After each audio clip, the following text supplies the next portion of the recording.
Pulso económico que, como es tradicional, lo vamos a iniciar echando la vista atrás a ver qué tal le ha ido al IBEX 35, nuestro índice bursátil. Caídas 0,21 abajo, el índice general 11.764,8, algunos valores, luego veremos por qué este tan llamativo de Grifols, la que más sube, 8,44 arriba. En segundo lugar, AENA 1,72 arriba.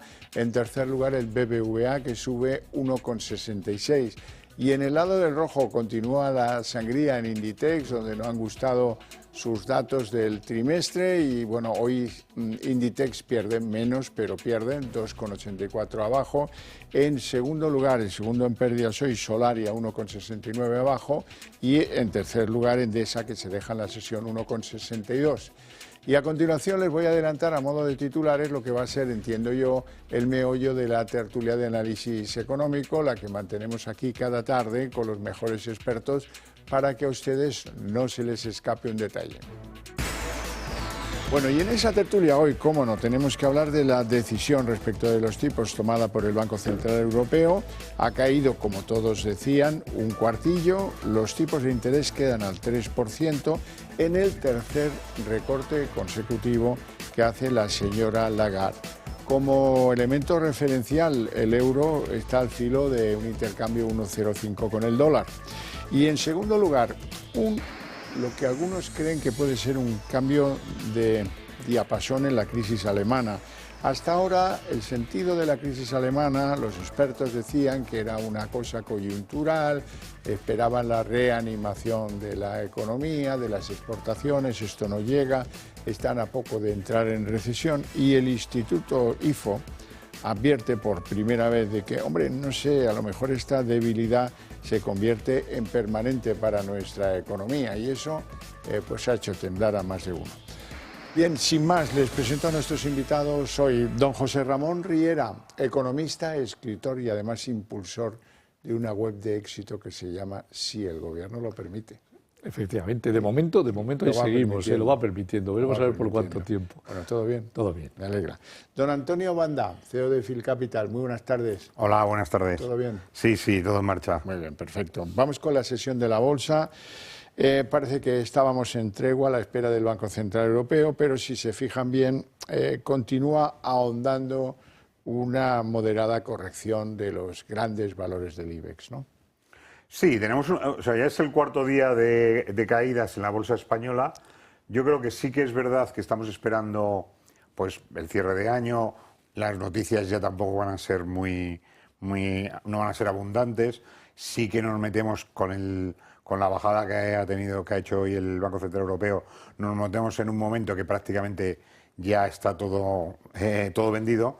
Y bueno, probablemente, como seamos la bolsa europea que más ha subido, pues lógicamente puede haber y tomar ciertos beneficios que lo estamos viendo en aquellas compañías que más han subido en el año, ¿no? O sea, que estamos hablando de una bolsa que no está valorando las circunstancias macro de la situación española, no está ni siquiera valorando la situación micro de las compañías, sino que está un poco viendo los números, los gestores y decidiendo dónde tienen que recortar un poco sus posiciones para ajustarle y empezar el 2025. Entonces, pues bueno, yo de esta situación pues es importante, si puedes verla de lejos y tampoco tomar ninguna decisión si no es necesaria con respecto a si vendo o compro algo ahora mismo. Riera. Vamos a ver, yo creo que la bolsa está en estos momentos, como ha dicho Antonio, en ese compás ya de espera de cierre de ejercicio. Hombre, tenemos en la parte roja pues un efecto muy claro que es el de Inditex, que luego hablaremos sobre el mismo, y en la otra parte pues lo mismo, el de Grifols, que luego hablaremos, y lo sorprendente es la buena subida que ha tenido el BBVA, que por el peso específico que tienen las entidades financieras ha soportado... Sabadell también subía. Exacto, sí, han soportado que la caída sea, digamos que ligeramente moderada. Hombre, 11.700, hombre, estamos muy cerca de los 12.000, cualquier repunte empezando el año, vamos a volver, si todo va bien, más veces el 12.000. Riera, hay quien aprecia este pestañeo del Instituto IFO respecto a la economía americana, si esto pudiera ser de verdad muy serio.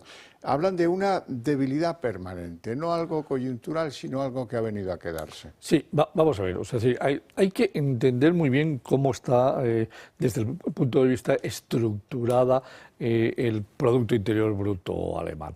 Es decir, la industria supone un 25% del total del Producto Interior Bruto, que llegó a suponer en el 2018 un 29,9% del Producto Interior Bruto alemán. Es decir, incluso ha perdido posición, está en el 24,9% del total de la economía alemana, un 25%. Si la industria, es decir, tal como está en estos momentos, sigue sufriendo, significa que hay que hacer cosas por transformar esa industria para que vuelva a ser productiva, rentable, eficiente, que cumpla con todos los requisitos. Y para ello hay que empezar a cambiar y cambiar muchas cosas, entre ellas regulación, es decir, en cuanto a lo que corresponde al modelo de producción y del coste energético. El coste energético está teniendo un peso tremendo sobre la economía alemana y o se cambia el mix, o sea, o consiguen reducir ese coste energético o desde luego el IFO podría llegar a tener razón. Yo creo que la inteligencia alemana va a entrar en funcionamiento después de las nuevas elecciones. Están a un mes. Que están a finales del mes de febrero. Y eso debería de hacer que se tomen medidas en Alemania, que luego la Unión Europea, la Comisión Europea, se la gusten o no le gusten, les va a dar exactamente lo mismo. Los alemanes son independientes y de las juventudes nacionales, o sea, que hacen lo que les da la gana. Y es muy bueno que lo hagan, porque tienen que cambiarlo, si no, se estancan. Es que si no, se estancan. Bueno, sí, yo creo que todo realmente nos sorprende la situación de Alemania, no porque no haya tomado medidas, sino porque se ha metido en un ruido geopolítico que realmente pues les está costando mucho salir, ¿no? Y yo creo que esa situación se está contagiando a la economía en general y los alemanes son incapaces de ponerse a tomar medidas. Y yo, aunque creo que con las nuevas elecciones se puede aclarar un poquito, creo que están metidos realmente en algo complicado, que va a ser muy difícil que la economía misma alemana se ponga hacia un rumbo mejor del que tiene si no hay una idea común de hacer algo, ¿no? Yo creo que eso es una cosa que ahora mismo, tal como hemos visto en las anteriores elecciones y probablemente veamos en las próximas que no va a haber grandes cambios, no va a pasar, ¿no? Y entonces, meterse en un periodo largo de indecisiones económicas por parte de los políticos se contagia directamente a toda Europa.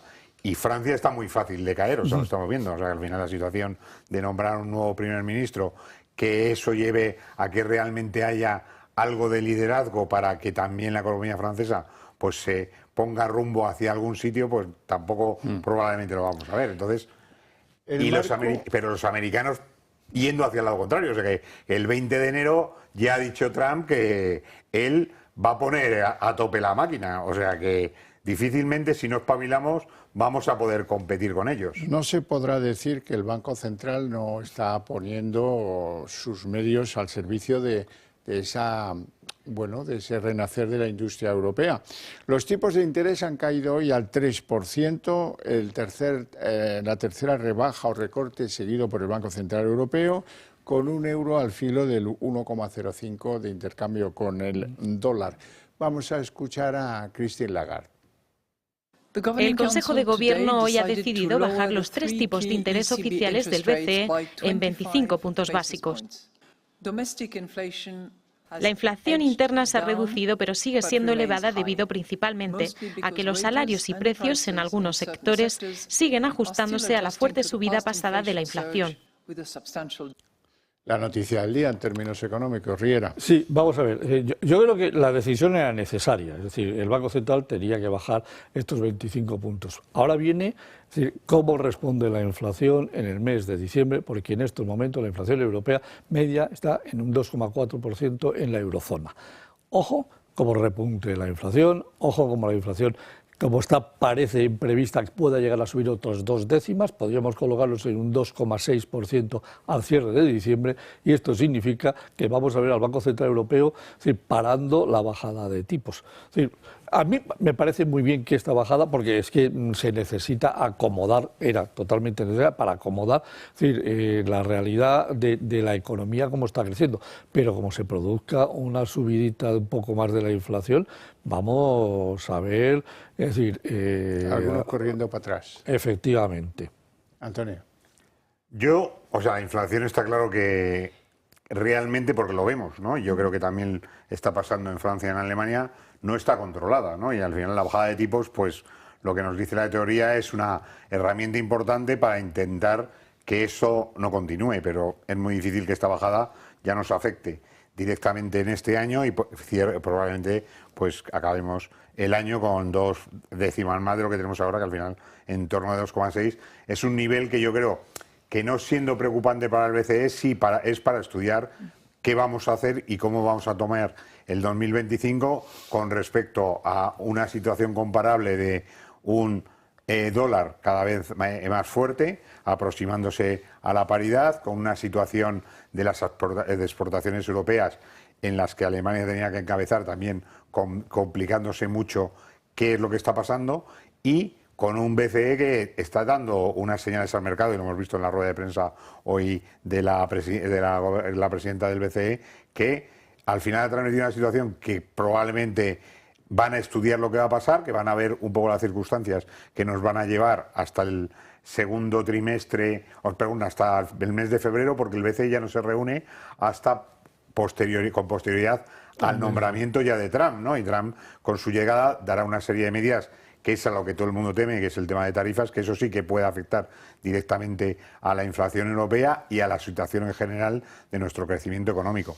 Bueno, vamos con algún nombre propio en la bolsa española. IAG es el caso porque han acudido a la ampliación de capital de Air Europa. No es mucho dinero, pero refleja, y aquí la duda, 2 posibles intereses. En primer lugar, ganar peso en aerolíneas europeas para que con ello pues tenga consideración o una mayor consideración como aerolínea cercana, y en segundo lugar protegerse de que al final Air France se haga con Air Europa. No sé qué es lo que ven más posible. Bueno, yo creo que al final esto es una decisión financiera, no sé qué, porque lo que te están diciendo es que van a hacer una ampliación de capital porque tienen necesidad, si no tienen que declarar una quiebra anticipada. Y que aportando eso lo que haces es mantener, no te diluyes, ¿no? O sea que yo creo que en principio lo que quieren es no diluirse, y luego ya veremos esa negociación por dónde va, siendo sobre todo o habiendo salido una idea de que ellos iban a ser los compradores de la compañía y ya se han quedado fuera. No creo que desde luego estén dispuestos a volver a entrar en esto, pero la entrada de otro competidor en el negocio puede hacer que lo vuelvan a pensar. Yo creo que en un sector crecimiento con capacidad, que vamos a ver que todavía va a haber ruido, ¿no? Y esta es una de los jugadores que algo pasará, ¿no? Ahora, yo creo que, es decir, primero es lógico, son solo 16 millones de euros, mantiene el 20% y lo que va a hacer es subir el precio de compra, porque al final lo que vas a hacer es valorar que tú tienes un 20%. Si la compra otro grupo extranjero, no te puede permitir tener un 20% porque tienes derecho a estar en el Consejo de Administración, con lo cual te tienen que excluir, y excluirte significa subir el precio y subir la valoración. Yo creo que es una jugada pura y exclusivamente financiera, muy inteligente, muy buena, y que le va a traer efectos positivos si hay un comprador de Air Europa. Que ya veremos. Hablemos de Inditex. Continúa la sangría a ritmo menor, lógicamente. Hoy es la que más cae, 2,84 abajo. Al mercado no le gustaron pues eso que la bolsa descuenta expectativas, y lo que es evidente es que el año que viene pues será difícil que Inditex consiga los resultados que ha tenido este año. Por otra parte, muy meritorio. Sí, vamos a ver, primero de todo, Inditex ha batido récords en ingresos y récords acumulados en los 9 primeros meses y récords en beneficio. Es cierto, tercer trimestre los resultados han sido inferiores a los esperados, pero aproximadamente en algo menos de 100 millones de euros. Pero lo que está detrás es que no han sido tan malos los resultados, ni mucho menos, sino que es que el problema viene de la devaluación de la moneda del real y la devaluación del peso, que les ha afectado afectado, en un negocio que tienes en Brasil, más un negocio que tienes en México, y estás hablando de 220 más 120, 340 millones de consumidores, en el cual las ventas han crecido, pero el tipo de cambio, la devaluación de esas monedas, les ha afectado en 3 puntos el crecimiento. Es decir, han crecido un 6,7 en el trimestre, cuando si hubiese a paridad de tipo de cambio, hubiesen crecido por encima del 10%. El resultado sería fantástico, a paridad del tipo de cambio. Evidentemente, la devaluación del real y la devaluación del peso mexicano pues está afectando a esos resultados. Pero eso, o sea, al final Inditex es un pedazo de compañía que ya quisiéramos tener 20 Inditex en este país. Banda. Sí, yo estoy más por el lado de que creo que esto es un movimiento de una vez que ha sacado los resultados, pues más o menos también los han sacado esperando cumplir lo que pensaban los analistas, y nos encontramos que con la subida que ha tenido en el año y la posición, pues haces un poco de ajuste de cartera, sacando lo que tienes que ha ganado dinero, y de nuevo pensando en que el 2025 va a ser otro año nuevo en el que ya veremos cuáles son los sectores que más van a beneficiarse y cuáles son los que a lo mejor tienen menos recorrido, sobre todo vinculado a la parada del consumo, a esta paridad con el dólar, al efecto divisa que tiene una compañía como es Inditex, que tiene una exposición tan global que al final pues tiene esa parte. Eso es, que tiene igual, pero desde luego yo creo que la compañía este año lo ha hecho fenomenal, con 2 días de caída tampoco rompe la evolución del año, y que el año que viene pues estará en línea y nos mostrará las expectativas enseguida cuando pase el primer trimestre para ellos, que ya estemos hablando de un año completo para 2025-2026. Hablemos del subidón. El subidón ha sido Laboratorios Grifols. Ha despejado sus problemas financieros momentáneamente, vencimientos nuevos de deuda, y la verdad es que ha emitido bonos por 1.300 millones y extiende sus líneas de crédito, lo cual el mercado se lo premia con una subida de casi un 8,5%. Sí, bueno, la buena noticia es que se han quitado el miedo sobre el corto plazo. Es decir, vamos a ver lo que pasa en los próximos meses, pero bueno, esa emisión de bonos tranquiliza, es decir, el pago de lo que va a vencer en las próximas semanas, meses, y le permite planificarse durante todo el año 2025 cuál es la estrategia, y vamos a ver cuál es la estrategia que quieren de verdad, vamos a ver resultados y vamos a ver si mejoran sus cuentas de resultados, si mejoran sus expectativas. Y ahí es donde vamos a ver la verdad de Grifols. Sí, patadón para adelante. Al final esto es una cosa muy típica de compañías que hemos visto que nos ha costado mucho analizar, nos ha costado también que se ha movido muchas veces este año más por el tema de relaciones públicas, información fuera del mercado por lo que es la propia compañía, ¿no? Yo creo que con esto sí deja claro que lo que quieren es sobrevivir, ¿no? Y que además el ajuste que habían hecho, la posibilidad de sacar a la compañía del mercado, pues se lo van a pensar, ¿no? Y que si tienes cubierto los próximos vencimientos de deuda y además tienes cubierto las necesidades, a lo mejor presentas un buen balance. También hemos visto que al final a Gotham le han dejado en Estados Unidos fuera de las responsabilidades de que había hecho o que había atacado al propio Grifols, ¿no? Por lo tanto, yo creo que es importante que la compañía vuelva a centrarse en vender su situación real, que los datos que venda a cierre de año sean unos datos que se presenten bastante justificados, con bastante auditoría y con la capacidad de que los inversores analicen y que ese análisis sea real, y que veremos que eso va a producir que podamos hacer otro valor para esto, y lo hemos visto en el precio. O sea, hoy la subida del 8% es claramente porque estamos jugando otra liga. AENA, hablemos de AENA porque registra hasta noviembre 287 millones de pasajeros, un 9,4% más. Diciembre va a ser un mes bueno sí o sí. En bolsa sube apenas 1,72. Hombre, de los 287 millones, 87 son extranjeros que han venido de turismo. O sea que no está mal, es decir, la cifra de turistas que tenemos, que ayuda un montón a AENA. Evidentemente, bueno, los resultados son francamente buenos. O sea que Ojalá haya más buenas noticias de este estilo y siga creciendo, es decir, el número de viajeros siga aumentando, todo este tema, porque todo este tema, porque lo que tiene es automáticamente directa relación en nuestra riqueza. Cuanto más viajeros llegan a España, sin duda. Pero el inversor no termina de acomodarse a AENA, ¿no? Bueno, yo creo que es un sector muy de moda, con unos datos muy buenos, con una evolución previsible para 2025-2026 también de crecimiento. El turismo está yendo muy bien, los vuelos también cada vez suben de precio y hay capacidad, hay una cierta limitación en esa propia capacidad. Entonces, es un mercado de moda. Desde luego, AENA es una referencia, pero quizás sí que está el mercado no ha reconocido la valoración que tiene un sector en crecimiento. Le dejaremos un poco de tiempo para ver si lo Vamos puede a ver, reflejar. el cierre va a ser necesariamente bueno porque diciembre es un mes fenomenal para todo este negocio. La Agencia Internacional de la Energía, los que controlan el mundo del petróleo, calculan que va a seguir teniendo el mundo un exceso de producción de petróleo en 2025, que será de 950.000 barriles diarios de exceso, y que podría ser incluso mayor si, como parece, la OPEP va a tener que poner fin a los recortes voluntarios de producción. Ya saben que el productor de petróleo se maneja entre acortar la producción para hacer subir el precio o dejarlo pasar todo porque el precio no se sube. Sí, vamos a ver, es decir, si esto sigue así, el precio del petróleo va a bajar. Sí, sin contar con Trump. Sí, efectivamente, sin contar con Trump.